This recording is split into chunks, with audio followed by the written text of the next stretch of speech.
దేవుని నామమునకు మహిమ కలుగును గాక.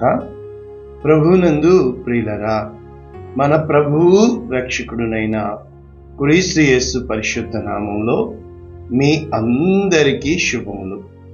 28వ తేదీ నవంబర్ మాసము 2024 సంవత్సరం. ఈరోజు దేవుడు నీతో చేస్తున్న గొప్ప వాగ్దానం, నిబంధన ఏంటో తెలుసా? నిశ్చయముగా నేను నిన్ను విస్తరింపచేసేదను. నిశ్చయముగా నేను నిన్ను విస్తరింపచేసేదను. హెబ్రీయులకు రాసిన పత్రిక 6వ అధ్యాయము 14వ వచనం ఎలా ఉందో తెలుసా? పూర్తి వచనము, తన తోడు అని ప్రమాణము చేసి, అంటే దేవుడు ఒట్టు పెట్టుకుంటున్నాడు ఏమని? నిశ్చయముగా నేను నిన్ను ఆశీర్వదించెదను, నిశ్చయముగా నిన్ను విస్తరింపచేసేదను అని చెప్పాను. ఎవరికి చెప్పబడుతున్న వాగ్దానము? అబ్రహాముకి. ఇక్కడ హెబ్రీయులకు రాసిన ఆ గ్రంథకర్త చెబుతున్నాడు. ఒక్కసారి నేర్చుకునే ముందు, అంటే దేవుడు చెప్పిన వాగ్దానములు అవి సజీవములైనవి. అంటే నీవు నేను ఏమైనా పైన కింద అవ్వచ్చు, కానీ దేవుని వాగ్దానం ఎన్నడూ తప్పిపోదు.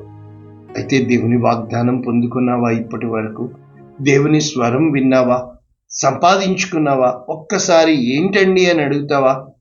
ఏదో ఒకటి చెయ్యి.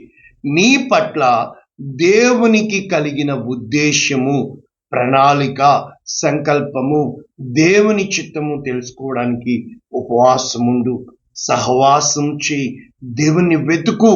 అప్పుడు నీవు ఖచ్చితముగా నీవు స్వరము వింటావు. అది అనేక విధాల పైన కింద అవుతుంది, కానీ ఖచ్చితముగా దేవుడు తన చిత్తాన్ని, తన వాగ్దానాన్ని నీ పట్ల నెరవేర్చే దేవుడు. ఎంతో మంది వాగ్దానం పొందుకున్నారు, కానీ వారు అనేక విధములుగా పరీక్షల గుండా దేవుడు నడిపిస్తూ ఉంటాడు. వారు నిలబడలేక తడబడిపోయినట్లుగా ఉన్నారు. నేను నా జీవితంలో ఎంతో మందిని చూశాను. మొదట ఎలాగ ప్రారంభిస్తారంటే ఆరంభ శూరులు, కానీ చివరికి చితికిల పడిపోతారు. ఆ వాగ్దానం ఆ విధముగానే ఎదురు చూస్తూ ఉంటుంది. ఒక్కసారి ఇంగ్లీష్లో హెబ్రూస్ చాప్టర్ 6 verses 14 ఏమని ఉంది? ఇంగ్లీష్లో new living translation, I will certainly bless you. నేను నిశ్చయముగా నిన్ను ఆశీర్వదిస్తాను. I will multiply your descendants beyond number. అంటే నీ యొక్క సంతానపు వారిని విస్తారముగా నేను ఆశీర్వదిస్తాను. కనుక ఈ హెబ్రీయులకు రాసిన పత్రిక 6వ అధ్యాయము మొత్తం 20 వచనాలు కలవు. వీరు పెట్టిన టైటిల్స్ మనం చూస్తే, ఎ కాల్ టు మెచ్యూరిటీ. అంటే మెచ్యూరిటీ అంటే ఏంటంటే నీవు ఒక ఉన్నతమైన స్థితికి రావడం. మొట్టమొదట సింపుల్ ఈక్వేషన్ చెప్పనా? నా అభిప్రాయం లేకుండా ఎంతో మంది ఎన్నో చేస్తున్నారు కదా, మరి నీ అభిప్రాయం లేకుండా ఎన్నో జరిగిపోతున్నాయి కదా. మనం అనుకుంటాం మన బిడ్డలు మన మాట వినాలని, దీంట్లో తప్పేముంది? కానీ మాట విన్నా వినకపోయినా కూడా నీ ప్రేమ మారదు. అదే విధముగా ఎంతో మంది మీద మనకి ఎన్నో అభిప్రాయాలు ఉన్నాయి కదా, ఏం మూట కట్టుకుందాం? అంటే మనల్ని అడిగి ఎవడో చేయడు, మనల్ని అడిగి రోగం రాదు. ఇది మెచ్యూరిటీ. ఇక్కడ ఏ కాల్ టు మెచ్యూరిటీ మొదటి వచనం నుంచి మొత్తం 12 వచనాల వరకు. తర్వాత గాడ్స్ అన్చేంజబుల్ ప్రామిసెస్, అంటే దేవుని మార్పు చెందని వాగ్దానములు. ఆ యొక్క 14 నుంచి 20 వరకు. ఈ వచనము ఎంత గొప్ప వచనము కదా. అయితే హెబ్రీయులకు రాసిన పత్రిక 6వ అధ్యాయము ఏ విధముగా మొదలు పెడుతున్నారు అనేది మనము చూస్తే, ఇక్కడ నిర్జీవ క్రియలను విడిచి మారు మనసు పొందండి అని చెప్పబడుతూ, అంటే దేవుని యందు సంపూర్ణములగుటకు అని ఇక్కడ ఏమని చెప్పడానికి గ్రంథకర్త ప్రయత్నం చేస్తున్నాడంటే, మనము పరిశుద్ధాత్మను పొందుకున్న తర్వాత ఒకవేళ తిరిగి పడిపోతే అని చెప్తూ ఏం చెప్పడానికి మొండ్ల తుప్పలు, గచ్చ పొదలు ఏ విధముగా మరి విస్తరిస్తాయో, అంటే ఇప్పుడు మీకు అర్థమవడానికి, ఇప్పుడు జుట్టు ఎలా పడితే ఎలా వదిలేస్తే బాగుండదు కదా, దాన్ని క్రాప్ చేయాలి కదా. మరి అంటే గోర్లు అలా వదిలేస్తే బాగుండదు కదా. అలాగా మన ఆలోచనలు కానీ ఎన్నో విధంగా విస్తరించేవి చాలా ఉన్నాయి. అటువంటి వాటిని ఎప్పుడైతే మీరు కంట్రోల్లో పెట్టుకుంటారో, ఆ కంట్రోల్ని బట్టి దేవుడు కార్యాలు చేస్తారు అని చెబుతూ, మీరు ఏ విధముగా విశ్వాసముతో నడవాలో చెబుతూ 13వ వచనం నుంచి ఏం చెప్పడానికి ప్రయత్నిస్తున్నాడు? అబ్రహామునకు వాగ్దానము చేసినప్పుడు అని ఇక్కడ అబ్రహాము గురించి గ్రంథకర్త ఏ విధముగా చెప్పుతున్నాడో తెలుసా? అతడు నమ్మి మొట్టమొదట నీ జీవితంలో వాగ్దానము ఆ ఫలము పొందుకోవాలి అంటే నమ్మాలి. కానీ నమ్మకం మీద అంటే ఈ నా మాటలు విని వాటి మీద తన ఇంటిని కట్టినవాడు, అంటే తన జీవితాన్ని కట్టుకున్నవాడు బండ మీద కట్టిన గృహము వలె వరదలు వస్తాయి, గాళ్ళు వస్తాయి, తుఫాన్లు వస్తాయి, కానీ నువ్వు స్థిరముగా నిలబడాలి. మొదటిది నమ్మి, 2 ఓర్పుతో సహించి వాగ్దాన ఫలము పొందుకోవాలి. ఇక్కడ ఈ వచనము గ్రీక్ లో ఎంత చక్కగా రాశారంటే, ఎలా రాశారు? యూలోగాన్ యూలోజిసో అంటే బ్లెస్సింగ్ ఐ విల్ బ్లెస్, అంటే ఆశీర్వాదము ఆశీర్వదించి, తర్వాత ప్లెతినో అంటే ఐ విల్ మల్టిప్లయింగ్, అంటే ఇంకా దీని భావము మీకు నేను నేర్పించాలంటే ప్లెతునో అనే మాటకి వాళ్ళు రాసిన భావము చూస్తే మల్టిప్లై, ఇంక్రీజ్, అబౌండ్, అంటే ఇంకా చెప్పాలి అంటే విస్తారమైన, అంటే భావం ఏంటంటే ఒక గడ్డి ఎలాగ వ్యాప్తి చెందేస్తుంది, ఏదైనా చిన్నది వేసామనుకోండి అది ఏ విధముగా విస్తరిస్తుంది, అవి అంటే దానిలో నుండే జీవం వచ్చేటట్లుగా మరి అక్కడ చెప్పబడుతున్నట్లు మనం చూస్తున్నాం. ఇంకా చాలా వచనాలు ఉన్నాయి. ఇక తర్వాత చూస్తే రభా, ఇది మరి హెబ్రూలో ఏమన్నారు? రభా. గ్రీక్ లో ఏమన్నారు? ప్లెతినోన్. కాబట్టి ఇప్పుడు రభా అంటే అర్థం ఏంటి? To increase, to multiply, to become many, to grow, అంటే ఆ వ్యక్తిలోంచే తీయడము. ఒక పుచ్చకాయలో ఎన్ని విత్తనాలు ఉంటాయి చెప్పండి, అవన్నీ మళ్ళా పాతితే ఎన్ని పుచ్చకాయలు అవుతాయి చెప్పండి. ఆ విధముగా విస్తరింపచేయుట. కనుక రబ్బ అంటే అర్థం ఏంటి? ఆ యొక్క జీవము వ్యాప్తి చెందుట, విస్తరించుట అనే విధముగా మనము ఇప్పుడు ఇక్కడ చూడగలుగుతున్నాం. కనుక ప్రభునందు ప్రియులరా, ఈ ప్లెతునో అనే మాట ఎన్నో విధాలుగా, మరి రబ్బా అనే మాట ఎన్నో విధాలుగా ఇప్పుడు మనం చూసి ఉన్నాం. ఇప్పుడు ఒకసారి వాక్యపు లోతుల్లోనికి వెళ్తే ఏమి చెప్పడానికి గ్రంథకర్త ఇష్టపడుతున్నాడు అంటే, ఏ విధముగా అబ్రహాము ఒంటరిగా ఉన్నప్పుడు పిలిచి, అబ్రహాముకి చెప్పబడింది ఏంటి? ఆదికాండం 12వ అధ్యాయం అందరికీ తెలుసు. నీవు లేచి నీ దేశము నుండి, నీ బంధువుల యొద్ద నుండి, నీ తండ్రి ఇంటి నుండి, అంటే దేవుడు పిలిచిన పిలుపుకు దేవుడు అబ్రహాము విధేయతను పరీక్షించి దేవదూతల ఎదుట, పాతాళపు శక్తుల ఎదుట విశ్వాసులందరికీ తండ్రిగా చేయడానికి ఏ విధముగా నడిపించాడో. కానీ 7-fold బ్లెస్సింగ్ ఏం చెప్తున్నాడు? నిన్ను గొప్ప జనముగా చేసి, నిన్ను ఆశీర్వదించి, నీ నామము గొప్ప చేసి, నీవు ఆశీర్వాదముగా ఉండడమే కాకుండా నిన్ను ఆశీర్వదించు వారిని ఆశీర్వదించెదను, నిన్ను దూషించు వారిని శపించెదను, భూమి యొక్క సమస్త వంశములు నీ యందు ఆశీర్వదించబడును. అయితే ప్రయాణం ప్రారంభించబడింది. వెళ్ళాడు. ఒకానొక చోట ఇస్సాకుని ఇచ్చాక, నీ ఒక్కగానొక్క కుమారుని నాకు బలి ఇవ్వు. ఎందుకు? స్థిరపరచడానికి. ఆదికాండము 22:17. అక్కడ ఏమని చెప్పబడుతుంది వెళ్లే ముందు, అబ్రహాం మీద నేను ఈ మధ్యకాలంలో సిరీస్లు చెప్పాను, మీరు చూడవచ్చు. అబ్రహాము దేవుడు అంటే దేవుని పేరు ఏమైపోయింది? అబ్రహాము దేవుడు. ఏ విధముగా అబ్రహామును విస్తరింపచేశాడో ఆల్రెడీ ఉంది. ఇది 3వ సిరీస్. నేను నిన్ను ఆశీర్వదించి ఆకాశ నక్షత్రముల వలె సముద్ర తీరమందల ఇసుక వలె అని చెప్పుతూ విస్తరింపచేసేదను. ఈ ఆదికాండం 22:17 అక్కడ కోట్ చేస్తున్నాడు. అయితే యాక్చువల్ గా ఈ వాగ్దానం ఎవరిది? ఆదికాండము 1వ అధ్యాయం 28వ వచనం. ఆదాముతో దేవుడు చెప్పాడు ఆజ్ఞ ఏమని? దేవుడు వారిని ఆశీర్వదించెను. దేవుడు ఆశీర్వదించేశాడు. ఆ ఆశీర్వాదం నీలో ఉంది.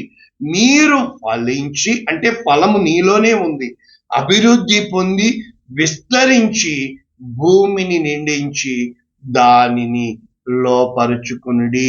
కనుక నీవు ఫలించాల, అభివృద్ధి చెందాల, విస్తరించాల, భూమిని నింపాల.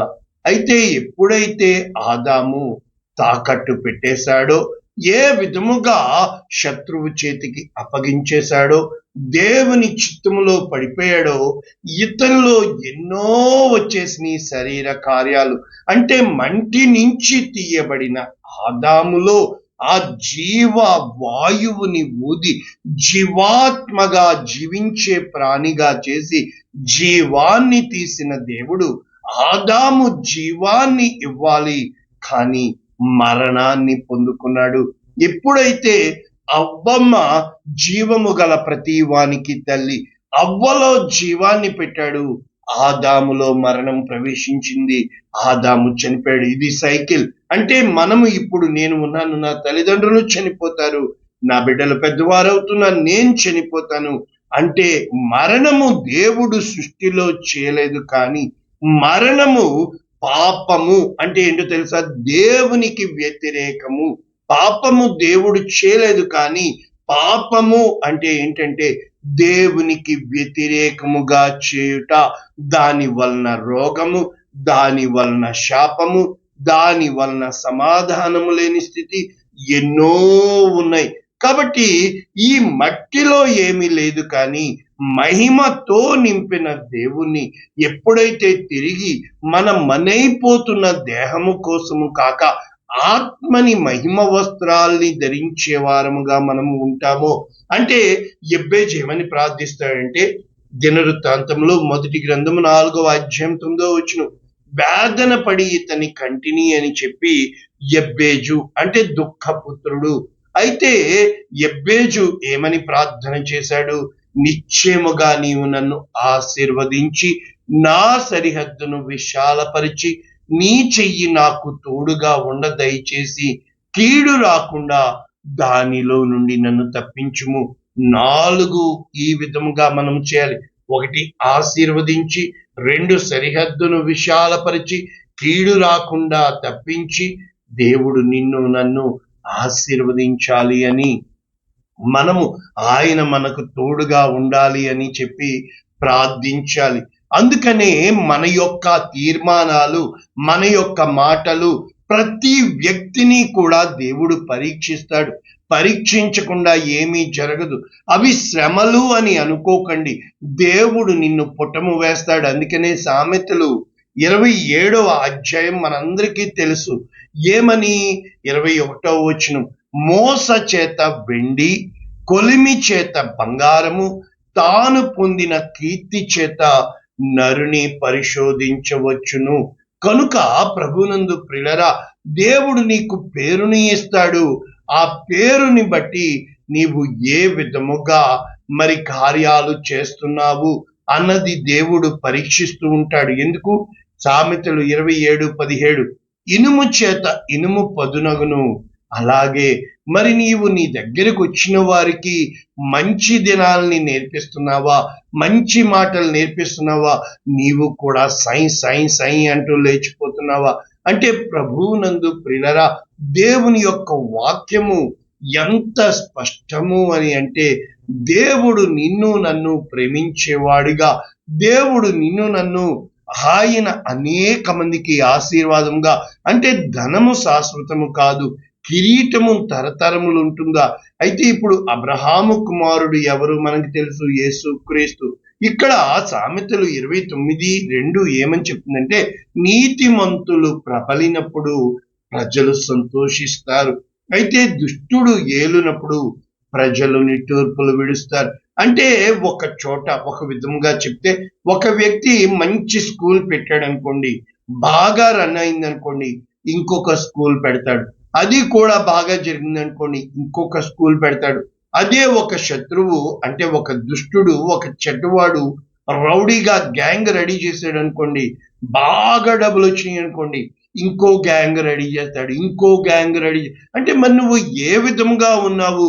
కీడుని విస్తరింప చేసేవాడిగా, ఫలింప చేసేవాడిగా ఉన్నావా, లేక మంచిని పెంచేవాడిగా ఉన్నావా?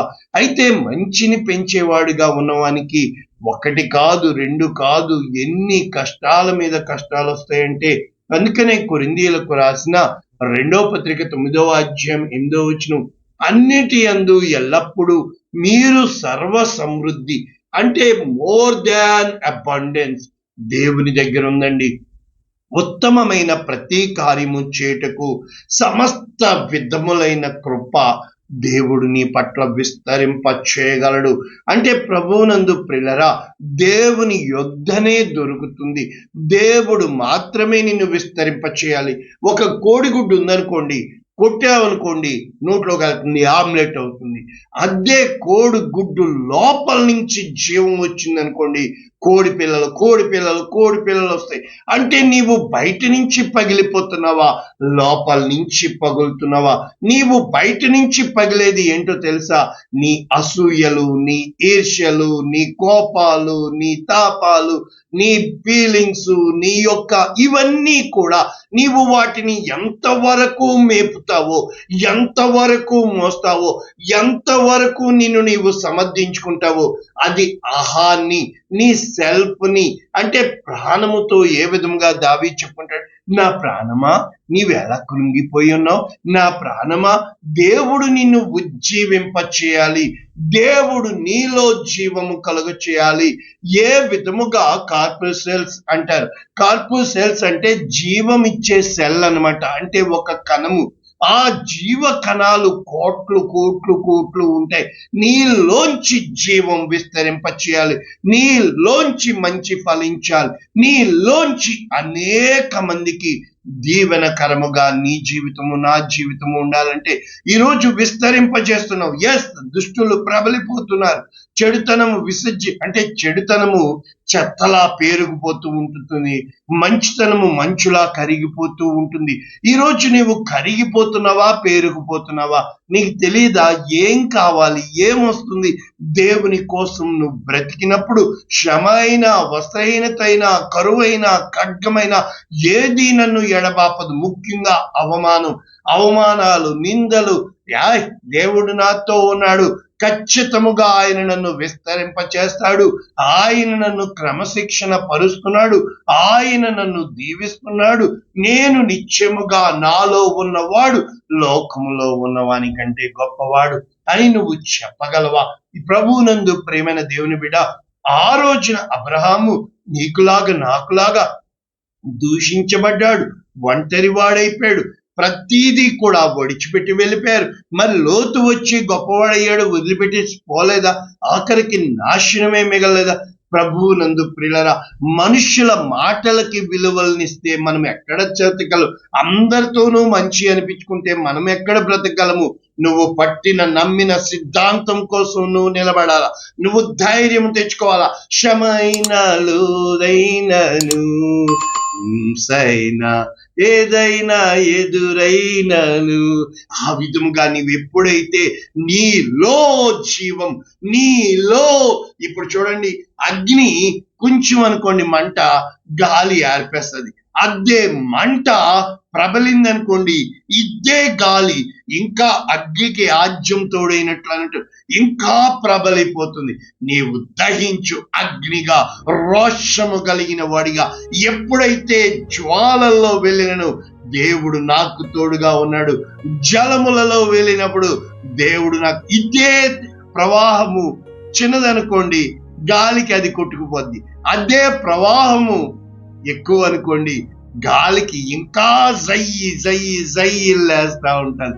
ఎప్పుడు కూడా నిన్ను బలపరచువాడు, నన్ను బలపరచువాని అందే నేను సమస్తము చేయగలను. ఈ రోజున విస్తరించిపోతున్నది దుష్టులు అనుకుంటున్నావా? విస్తరించిపోతున్నారు అన్యాయం చేసేవారు అనుకుంటున్నావా? అన్యాయము విస్తరించిపోవట దేవుని చూడటం లేదా? అయితే నీవు నలుగగొట్టబడ్డావా, విరగొట్టబడ్డావా, కృంగిపోయావా, మౌనము వహించావా? అయితే దేవుడు నిన్ను బట్టి సంతోషగానములతో పంట చేస్తున్నాడు. నీ కన్నీరు నాట్యముగా మారుస్తాడు. ప్రార్థన చేస్తున్నాడు. పరిశుద్ధుడా, ప్రేమ కలిగిన తండ్రి, విత్తబడిన వాక్యమును నా దేవుడు అన్యాయస్తుడు కాదు, ఖచ్చితంగా నన్ను దీవిస్తాడు. నేను విస్తరిస్తాను. ఈ యొక్క ఎబ్బేజు చేసిన ప్రార్థన ప్రకారము నిత్యముగా నీవు నన్ను ఆశీర్వదించి నా సరిహద్దును విశాలపరిచి కీడు రాకుండా అందులో నుండి తప్పించి నీ దక్షిణ హస్తము నాకు తోడుగా ఉంచు. కనుక నీవు నా పక్షమునుండగా తండ్రి, నీవు నాకు తోడై ఉన్నావని తండ్రి, నా తలని ఎత్తువాడవు నీవని తండ్రి, వాక్యం వింటున్న ఒక్కొక్కరిని యేసు నామములో దీవెన పలుకుచున్నాము తండ్రి. Amen. God bless you all. Share చేయండి, లైక్ చేయండి, సబ్స్క్రైబ్ చేయించండి. God bless you.